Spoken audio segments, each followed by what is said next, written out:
बड़े मुद्दों की बात कर रहे हैं, लेकिन यहाँ पर रावेर मतदार संघ में जो है श्रीराम पाटिल छोटे छोटे मुद्दों पे बात कर रहे हैं, जबकि शैक्षणिक क्षेत्र पे बात होना चाहिए, युवाओं के रोजगार पे बात होना चाहिए, लेकिन श्रीराम पाटिल उनके प्रचार में सड़क, रोड और नालियों की बातें कर रहे हैं। देखो, ऐसा है कि खासदार तो आदमी चुनावी क्षेत्र में नया है। हम 10-10 चुनाव देख चुके। आप ये सवाल मोदी जी से पूछिए ना कि राष्ट्रीय मुद्दा छोड़ के आप हिंदू मुसलमान के ऊपर क्यों जा रहे हैं। श्रीराम पाटिल बहुत छोटा है। अब जब हमारे पंतप्रधान ने ही ये उदाहरण रख दिया है कि राष्ट्रीय मुद्दे हटा दो, हम जाएंगे जात पे, हम जाएंगे धर्म के, क्या करेगा छोटा खासदार। नमस्कार, आदाब, CBN न्यूज 18 में आपका स्वागत है। दोस्तों, मैं आपका मजहर शेख। दोस्तों, आपको बताना चाहेंगे, हम महाराष्ट्र राज्य के जलगांव जिले में रावेर मतदार संघ से राष्ट्रवादी कांग्रेस पार्टी के शरद पवार गढ़ के उम्मीदवार श्रीराम पाटिल और जलगांव जिले से रावेर मतदार संघ के लिए बीजेपी पार्टी से रक्षा गढ़ से, जो इनके बीच यहाँ पर जो है घमासान चल रहा है। और आज हम आपको बताना चाहेंगे, श्रीराम पाटिल जो रावेर मतदार संघ के लिए यहाँ पर अपना फॉर्म जिला अधिकारी के पास नामांकन करने पहुँचे, उनके साथ साथ महाविकास आघाड़ी के संजय राउत, जितेंद्र आव्हाड वो भी यहाँ पर पहुँचे। और यहाँ पर उनके सभी कार्यकर्ता आपको नज़र आ रहे होंगे कि हज़ारों के तादाद में, हज़ारों की संख्या में यहाँ पर पहुंचकर उनके साथ उनका एक शक्ति प्रदर्शन करें। अभी कुछ ही देर में श्रीराम पाटिल जिला अधिकारी को अपना फॉर्म देकर बाहर निकलेंगे और हम आपके और हमारे सवाल हम उनसे पूछने की कोशिश करेंगे। हम आपको बताना चाहते हैं, श्रीराम पाटिल एक बिजनेसमैन है, उन्हें राजनीति नहीं आती, लेकिन फिर भी रावेर मतदार संघ में वो विकास के नाम पर बात करते हुए नजर आ रहे हैं। आप देख सकते हैं कि विकास के नाम पर जो बात कर रहे हैं, कितने हद तक के वो सफल हो पाएंगे। हम आपको एक एग्जाम्पल के तौर पे एक सादी सी बात बताना चाहेंगे कि इंसान के लिए एक अच्छी ज़बान कौन सी होती है। अगर किससे पूछेंगे एक अच्छी लैंग्वेज कौन सी होती है, तो हमने कई लोगों से पूछे, उन लोगों ने यही बताया कि उर्दू, हिंदी, इंग्लिश, मराठी। लेकिन हम बोलना चाहेंगे, एक अच्छी ज़बान जो होती है वो होती है उधार मांगने की। उसी तरह जिस तरह हम किसी के पास पहुंचकर उससे उधार मांगते हैं, एक नम्रता से, एक अच्छे अखलाक से, उसी तरह ये उम्मीदवार आपसे आपके वोट जो है वो उधार मांगते हैं। और जब वोट देने के बाद ये सफल हो जाते हैं, तो आप जब उनके पास आपकी उधारी मांगने जाते हैं, तो तब ये आपकी उधारी चुका नहीं पाते। तो हम अपील करना चाहेंगे ऐसे उम्मीदवारों से कि अगर जनता आपको साथ देती है, आपको सपोर्ट करती है, तो आप उनके लिए जो बेसिक मुद्दों के अलावा आज जो सबसे बड़ा मुद्दा यह है बेरोजगारी का, युवाओं को जो है रोजगार मिलना चाहिए, इस मुद्दे पे काम होना चाहिए। युवाओं के लिए शैक्षणिक क्षेत्र में कार्य होना चाहिए, युवाओं के लिए, बुजुर्गों के लिए जो है हॉस्पिटल, चिकित्सा, इस पे कार्य होना चाहिए, ना कि छोटे मोटे बेसिक मुद्दों के लिए। यहाँ पर हमने श्रीराम पाटिल को यही बोलते हुए देखा कि मैं विकास के नाम पे सड़क, रोड ये बनाऊंगा। लेकिन सर, हम आपसे भी अपील करना चाहेंगे, मुद्दे बड़े होने चाहिए। आप खासदार लेवल के लिए उम्मीदवारी में उतरे हैं। अगर आपको जनता सफल करती है, तो आप सबसे पहले शैक्षणिक क्षेत्र में कार्य करें, आप युवाओं के लिए रोजगार पे कार्य करें। बड़े मुद्दों की बात कर रहे हैं, लेकिन यहाँ पर रावेर मतदार संघ में जो है श्रीराम पाटिल छोटे छोटे मुद्दों पे बात कर रहे हैं, जबकि शैक्षणिक क्षेत्र पे बात होना चाहिए, युवाओं के रोजगार पे बात होना चाहिए, लेकिन श्रीराम पाटिल उनके प्रचार में सड़क, रोड और नालियों की बातें कर रहे हैं। देखो, ऐसा है कि खासदार तो आदमी चुनावी क्षेत्र में नया है। हम 10-10 चुनाव देख चुके। आप ये सवाल मोदी जी से पूछिए ना कि राष्ट्रीय मुद्दा छोड़ के आप हिंदू मुसलमान के ऊपर क्यों जा रहे हैं। श्रीराम पाटिल बहुत छोटा है।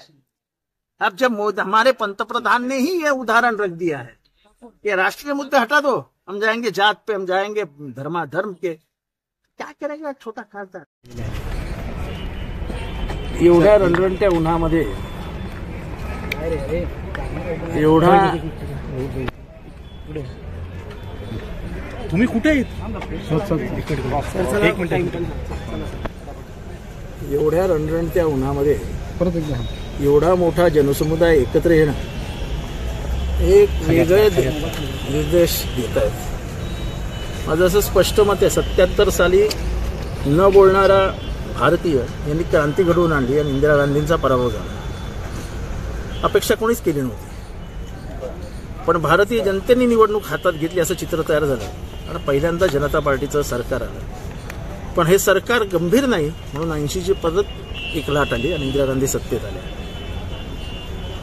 84ला सहानुभूतीची लाट आली, 89ला भ्रष्टाचाराविरुद्ध लाट आली. सर्वात महत्त्वाची लाट होती ती शेवटची 2004 साली, जेव्हा इंडिया शायनिंगची लाट येईल असं वाटलं होतं, पण हे अति करतायत जाहिरातीतनं म्हणून भारतीय जनतेने अटल बिहारी वाजपेयी आणि प्रमोद महाजन या जोडगीला पळत. असंच काहीसं आत्ताचं वातावरण दिसतंय की जनतेच्या मनात राग आहे. राग आहे तो महागाईचा, राग आहे तो बेरोजगारीचा, राग आहे तो घरलेल्या घसरलेल्या पतीबाबत. आपलं पतच राहिलेलं आहे. सगळे निर्देशांक जे आंतरराष्ट्रीय आहेत त्याच्यामध्ये सगळ्यात खाली होतं. पण भुकेच्या निर्देशांकांमध्ये आपण पाकिस्तान, अफगाणिस्तान आणि श्रीलंकेच्या खाली आहोत. आनंदी कोण आहे जगामध्ये तर भारतीय त्याच्यातही नाहीत. म्हणजे भारतीय आता कुठेच राहिलेले नाहीत. अशा परिस्थितीत लोकांमध्ये एक उद्वेग आहे की तुम्ही दिलेलं एकही आश्वासन पूर्ण केलं नाही. 2 लाख रोजगार देणार होतात, नाही दिले. महागाई कमी करणार होतात, नाही केलं. आज पेट्रोलचे दर, आज गॅसचे दर कुठे गेलेले आहेत. घर चालवताना मुश्किल होते महिलांना. महिला सुरक्षिततेविषयी गोष्टी करतात. मणिपूरमध्ये उघड्यावरती महिलांवरती बलात्कार झाले, पण पंतप्रधान तिथेही फिरकले नाहीत. तुम्ही आदिवासींची गोष्ट करता. आज मणिपूरच्या आदिवासींचे काय हाल झाले, हेमंत सोरेनचे काय हाल झाले. तुम्हाला आदिवासींविषयी प्रेम नाही, त्यांच्या जंगलपट्ट्याविषयी तुमची काही भूमिका नाही, आणि तुम्ही कुठलेही राष्ट्रीय विषय आले त्याच्यातनं पळून जाता आणि हिंदू मुसलमान द्वेष सुरू करता. परवाच्या तुमच्या भाषणामुळे जगामध्ये भारताची मान खाली गेली. असं एकही आंतरराष्ट्रीय वृत्तपत्र नाही किंवा एकही राष्ट्र नाही की ज्या राष्ट्रामध्ये ह्याच्या विरोधात तिथल्या वृत्तपत्रांनी भूमिका घेतली नाही. अगदी सिंगापूर सारख्या छोट्या चॅनलनी 1 तास या बाबतीत चर्चा घेतली. हे सगळं जे काही चालू आहे, आपण विकासाच्या मुद्द्यावरच बोलत नाही. आपण स्थानिक मुद्दे घेतोय. लोकसभेमध्ये स्थानिक मुद्दे काही कामाचे नाही. जीएसटीचं काय करायचं. अहो तुम्ही अंतयात्रेच्या वस्तूंवर देखील जीएसटी लावलाय. व्यापाऱ्यांचं कंबरड मोडलंय. आज जळगाव ही सर्वात मोठी गोल्ड मार्केट होतं. काय झालं ते गोल्ड मार्केटचं, काय झालं तुमच्या केळ्यांचं, काय झालं तुमच्या कपाशीचं. म्हणजे कुठेच कोणी सुखी नाही. आणि हे सगळं दिसत असताना तुम्ही हिंदू मुसलमान करत बसता. हे पटत नाही. कर्नाटकाच्या शेवटच्या भाषणात जेव्हा आपण हरतो आहोत असं बघितल्यानंतर स्वतः पंतप्रधानांनी स्टेजवरनं बजरंगबली की जय अशी घोषणा दिलेली. त्यांना वाटलेलं हिंदू एकत्र येईल, कोणी एकत्र आलं नाही. 138 सीटा घेऊन काँग्रेस सत्तेवर. एकंदरीत बघायला गेलं तर जळगाव जिल्ह्यामध्ये जे दोघी उमेदवार आहे, महायुतीच्या नेत्यांकडून गिरीश महाजन असतील, इतर नेते असतील, त्यांच्याकडून दोघी उमेदवार त्या ठिकाणी 5 लाखांचं लीड. मोदी 2014 साली पूर्ण घोड्यावर बसून दौड करत होते तेव्हा 5 लाखाचं लीड नाही मिळालं. त्यांचं गणितच कच्चं आहे. कारण का व्यायामशाळेत जाऊन गणित करावं लागतं ना. 2014ला तरी होतं का 5 लाखाची आघाडी. तेव्हा तर त्याची एवढी मोठी लाट आज पण नाही. तुम्ही मान्य कराल कुठं मिळणार 5 लाखाची आघाडी. तोंडाला येईल ते बोलायचं, आपलं काय जाते. आणि तुम्ही चालवता. त्यांना विचारा ना. 2014ला नाही मिळाली, 2019ला नाही मिळाली. आता साधारण सुप्त लाट दिसते. ती महागाई विरोधात दिसते, ती बेरोजगारी विरुद्ध दिसते, आणि ती सर्वात मोठी लाट गद्दारी विरुद्ध दिसते. लोकांना जळगाव मधल्या 5 आमदारांनी आणलेले 50 खोके अजून त्यांच्या डोक्यात फिट बसलेले आहेत.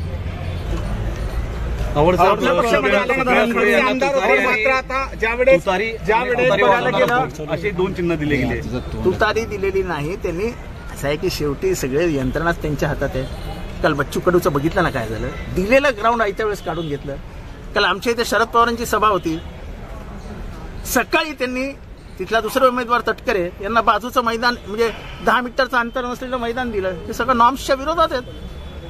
काल जे पंतप्रधान बोलले, आतापर्यंत 17,000 लोकांनी कंप्लेंट केली इलेक्शन कमिशनला. काय करणार इलेक्शन कमिशन. इलेक्शन कमिशन ज्या दिवशी त्यांनी सुप्रीम कोर्टच्या चीफ जस्टिसची गच्छांती केली, त्यांना निवडणूक आयोगाच्या निवडीपासून बाजूला ठेवलं, तेव्हाच समजलं की ही निवडणूक गेली. आज माझ्या अंदाजाने त्रिपुरामध्ये एक असा प्रकार घडलाय की 100% मतदान न होता ईव्हीएम मशीनने 100% मतदान झाल्याचं दाखवलेलं आहे. ती बातमी कदाचित बाहेर आली असेल. मी ती गुगलवर वाचली होती सकाळी. गडकरींच्या प्रचारामध्ये शाळकरी मुलांचा त्या ठिकाणी सहभाग होता. निवडणूक आयोगाने कारवाईचे आदेश दिलेले, काय सांगा? गडकरी आहेत ना ते, त्याच्यामुळे त्यांच्यावर कारवाई होऊ शकते. राजस्थानमधलं जे भाषण होतं ते हेट स्पीचच्या कॅटेगरीमध्ये मोडलं जातं. खडसेंच्या बाबतीत काय मत आहे? माझं कोणाबद्दलच मत नसतं. परंतु त्यांनी पुन्हा एकदा भाजपचा इंडिव्हिज्युअल माणसाच्या विरोधात मी बोलत नसतो. मी एका विचारधारेच्या विरोधात बोलत असतो. मी शासनाच्या विरोधात बोलत असतो. शासन काय करतंय ह्याच्या विरोधात बोलत असतो. मी असे इंडिव्हिज्युअल खडसे काय करतात, मी सुरेशदादा जैन काय करतात, हे माझं काम नाही. परंतु पवारांनी त्यांना आश्रय दिलं, मदत केली, दिली. ठीक आहे ना, दिलं. आता तुम्हाला समजतंय ना, ते जनतेलाही समजतं. ते आपण कशाला सांगायला हो, जनता सुज्ञ हो. अहो एवढ्या रणरणट्या उन्हामध्ये एवढे 50-60 हजार लोक येणं ही मस्करीची गोष्ट नाही आहे. हा आगडोम, विरोधाचा आगडोम कसा पसरलेला आहे हे दिसतंय ना. साहेब, पंतप्रधानांचं राजस्थानमधलं भाषण हे हेट स्पीचच्या कॅटेगरीत मोडलं जातं, पण कोण काय करणार? सुप्रीम कोर्टाने क्लिअर कट डायरेक्टिव्ह दिलेले आहेत की तुम्हाला हेट स्पीच जर दिसलं तर सुमोटो पोलिसांनी कारवाई करावं, असं सुप्रीम कोर्टाचं सायटेशन जजमेंट आहे. कोण विचारतं सुप्रीम कोर्टाला? सुप्रीम कोर्टाने निर्णय घेऊ नये म्हणून 600 वकिलांचा वापर करून त्यांच्या विरोधात एक अर्ज टाकला जातो, त्यांना पत्र लिहिलं जातं. सुप्रीम कोर्टाचे न्यायाधीश आत्ता बसलेल्या सुप्रीम कोर्टाच्या जजेसना अक्कल शिकवायला जातं. ही परिस्थिती बघितल्यानंतर आपण कुठल्या वळणावर चाललो आहोत हे लक्षात घ्या की आपण हुकुमशाहीकडे चाललो आहोत. संसदीय लोकशाही त्यांना मान्यच नाही. पण डॉक्टर बाबासाहेब आंबेडकरांनी संसदीय लोकशाही आणली होती की विविध प्रांतातल्या प्रत्येक माणसाला आपल्या प्रांताचं संस्कार, संस्कृती, तिथल्या धोरणं ही लोकसभेत मांडता येतील. आपल्या प्रांताचा सुधार आणि राष्ट्राचा सुधार करता येईल, करून घेता येईल. हे त्यांना मान्य नाही. त्यांना एक छत्री अंमल हवा आहे. एक चालकानुवृत्ती ही जी RSSची घोषणा आहे, एक चालकानुवृत्ती ती त्यांना अंमलात आणायची आहे. सर, पार्थ पवार को Y+ सुरक्षा दी गई, क्या कह सकते? उनको Z+ दो यार, हमको क्या फर्क पड़ता है? तो क्या ये इलेक्शन का कुछ नुकसान नहीं है? इलेक्शन का क्या नुकसान है? पुलिस कम हो गए, उतने पुलिस उनकी तरफ बढ़ गए. ठीक है, उसमें क्या होता है? थँक्यू. 2 लोक बूम धरून घ्या खाली बसून. खाली घ्या, इकडे घ्या, पुढे घ्या, चला सुरू. रावेर लोकसभा मतदारसंघामध्ये राष्ट्रवादी काँग्रेस शरदचंद्र पवार पक्षाच्या वतीने तुतारी वाजवणारा माणूस या चिन्हावर श्रीराम पाटील यांना उमेदवारी मिळालेली होती. त्यांनी महाविकास आघाडीच्या वतीने शिवसेना, काँग्रेस आणि आमचे सगळे घटक पक्ष यांच्या समर्थनासह आज या ठिकाणी अर्ज जळगावला भरलेला आहे. खडसेंच्या बाबतीत काय? खडसेंनी पक्षाचा राजीनामा दिलेला आहे का? ही जुनी गोष्ट झाली ना, आता नवीन प्रश्न बरेच दिवस झाले. राजीनामा दिला का? कुणाचा? खडसेंनी राजीनामा दिला का आमदार? त्यांना राजीनामा विधान परिषदेचा आमदार. त्याचा आता लोकसभेशी काही संबंध नाही. सर, बीजेपी या ठिकाणी उपस्थित नव्हते. आता या कार्यक्रमाला फॉर्म भरताना खडसे उपस्थित नव्हते. आपण खडसेंच्या बद्दल, खडसे साहेबांच्या बद्दल तुम्हाला सगळंच माहिती आहे, त्यामुळे त्याच्यावर आता वेगळा प्रश्न विचारून तुमचा वेळ का घालवत आहे? मलाही जायचंय दुसरं नवीन बीजेपी त्यांना करावंच लागेल जागा. पण आजची गर्दी जर बघितली तर दोन्ही उमेदवार शिवसेना उद्धव बाळासाहेब ठाकरे यांचे उमेदवार करण पाटील जळगावला उभे आहेत आणि आमचे श्रीराम पाटील रावेरला. हे दोन्ही उमेदवार त्याच 5 लाख मताच्या फरकाने विजयी होतील असं आज वातावरण आहे. जळगाव जिल्हा प्रचंड शेतकरी, शेतमजूर, जळगाव जिल्ह्यातले उद्योजक, छोटे व्यापारी सगळेच या भारतीय जनता पक्षाला विटलेले दिसतात. त्यामुळे या आमच्या दोन्ही जागा फार मोठ्या मताधिक्याने विजयी होतील. रावेरमध्ये 2 वेळच्या खासदार विरुद्ध एक नौखे उमेदवार असा सामना आहे. आपण किती आशावादी आहात? 2 वेळा खासदार ज्या झाल्या त्यांनी काय केलं? या मतदारसंघाचा विकास होऊ शकला नाही. 10 वर्ष वाया गेली आणि म्हणून आज आम्ही नवा चेहरा श्रीराम पाटलांसारखा आपल्या समोर दिलेला आहे. सर, रावेर लोकसभा मतदारसंघात नवीन काय विकास होणार आहे? नवीन विकास पहिला म्हणजे या रावेर लोकसभा मतदारसंघात केळी बागायतदाराचे अनेक प्रश्न तयार झाले आहेत. सोयाबीन, गहू, बाकीची उत्पादनं शेतकरी त्रस्त झालेला आहे. शेतकऱ्यांचे अनेक प्रश्न आहेत. या रावेर लोकसभा मतदारसंघाच्यासाठी श्रीराम पाटील आणि आमचे सगळे सहकारी बसून एक ब्ल्यूप्रिंट तयार केलेली आहे विकासाची. ती तुम्हाला हळूहळू तुमच्या समोर मांडलेली आहे. संतोष चौधरी जे आहे हे नाराज असल्याची चर्चा आहे, ते आजही या ठिकाणी उपस्थित नव्हते. त्यांचा पाय मुरगळलेला आहे अशी माझी माहिती आहे, त्यामुळे ते आज येऊ शकले नाही. ते माझ्याशी बोलले, कालही बोलले आणि पवार साहेबांच्या सभेत जामनेरला ते उपस्थित होते. त्यामुळे आता शंका घेण्याची आवश्यकता कुठेही राहिलेली नाही. साहेब, एकनाथराव खडसेंचा प्रवेश थांबलेला आहे आणि एकीकडे आता उमेदवार म्हणून आपल्याला राष्ट्रवादीचे आहे. नेमकं काही हालचाली सुरू आहेत का? तुम्ही पत्रकार आहे तर मला विचारलं पाहिजे एकदम इकडे आहे म्हणून. असं आहे की आमचा उमेदवार आम्ही निश्चित केलेला आहे आणि आम्ही आज सगळ्यांनी मिळून त्यांचा अर्ज दाखल केलेला आहे. तुम्हाला पूर्ण परिवर्तन रावेर लोकसभा मतदारसंघात आणि जळगाव मध्ये दिसेल. फार मोठा प्रतिसाद पवार साहेबांना, उद्धवजींना आणि काँग्रेसच्या सर्व नेत्यांना आज मिळतोय आणि महाराष्ट्रातलं वातावरणच आता बदललेलं आहे. अनिल पाटलांनी टीका केलेली आहे, पक्षाचं नवीन चिन्ह आहे त्यामुळे वनमान भरण्याची वेळ येत आहे. कोण अनिल पाटील? मंत्री अनिल पुनर्वसन उमेदवारासाठी वनमान भरावं लागतंय असं म्हटलं, त्याबद्दल काय वाटतं? त्यामागची जिद्द, तळमळ आणि कार्यकर्त्यांची त्यासाठी झटण्याची, कष्ट घेण्याची तयारी ही राष्ट्रवादी त्यांच्या पायावर, त्यांच्या ताकदीवर उभी आहे आणि म्हणून असे क्या बोलना चाहेंगे आप? आपकी जो अभी उम्मीदवारी के लिए आपका नामांकन यहाँ आपने जिला अधिकारी को दिया, तो आप किस मुद्दों को लेकर जो है आप चलना चाहते हैं?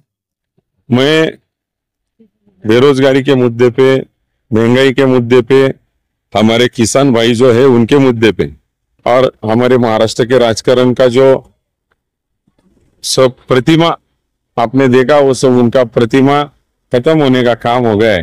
राजकारण में नए नए चीजें लाई जा रही है, राजकारण में नए नए जो गलत रास्ते अपनाए जा रहे हैं, इसको जो पब्लिक मैंडेट को ध्यान में ना रखते हुए किया जा रहा है.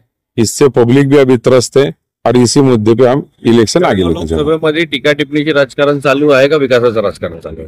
आम्ही तर काही टीका टिप्पणी करत नाही. आम्ही एखाद्या सत्ताधाऱ्यांकडनं अपेक्षा करतोय की शेतकऱ्यांच्या ह्या प्रश्नाला तुम्ही न्याय देणार आहेत का नाही. त्यांच्याकडनं टीका येते, त्या प्रश्नाचं उत्तर न देता ते टीका करतायत. त्याच्यावर जळगावमध्ये एक नवीन नेतृत्व म्हणून तुमच्याकडे बघितलं जात आहे, तर जे जनताच्या उमेदवार याच्यावर आपण खरं उतरणार का अपेक्षेवर? मी अपेक्षा करतोय. कोणी निवडणूक जिंकण्याच्या हिशोबाने उभं असतं. आज जनतेच्या दरबारात उभे आहेत. न्याय द्यायचा की नाही द्यायचा, पसंती द्यायची का नाही द्यायची जनतेच्या हातात आहे. जनता ठरवे. काय रणनीती ठरवलेली आहे निवडणुकीसाठी? त्या निवडणुकीसाठी मी आपल्याला सांगितलं या मुद्द्यांवर आम्ही निवडणूक लढतोय आणि याच्यासाठीच तरुण उमेदवारी पहिल्यांदाच या मतदारसंघात माझ्या माध्यमातून झालेली आहे, कोणत्याही पक्षाकडून. तर तरुणांचा एक मोठा प्रतिसाद मला बघायला मिळतोय आणि नक्कीच तरुण उमेदवार म्हणून आम्ही जी उमेदवारी केलेली आहे आणि पहिल्यांदा हाक देतोय की अनेक वर्ष भारतीय जनता पार्टीच्या ताब्यात इथे सत्ता आपण दिलेली आहे. एकदा बदल करून दुसऱ्याचंही आपण त्या ठिकाणी कामगिरी बघावी, या आव्हानाला प्रतिसाद लोक देताना दिसत आहेत. जळगाव जिल्ह्याला काय आव्हान करणार आपण?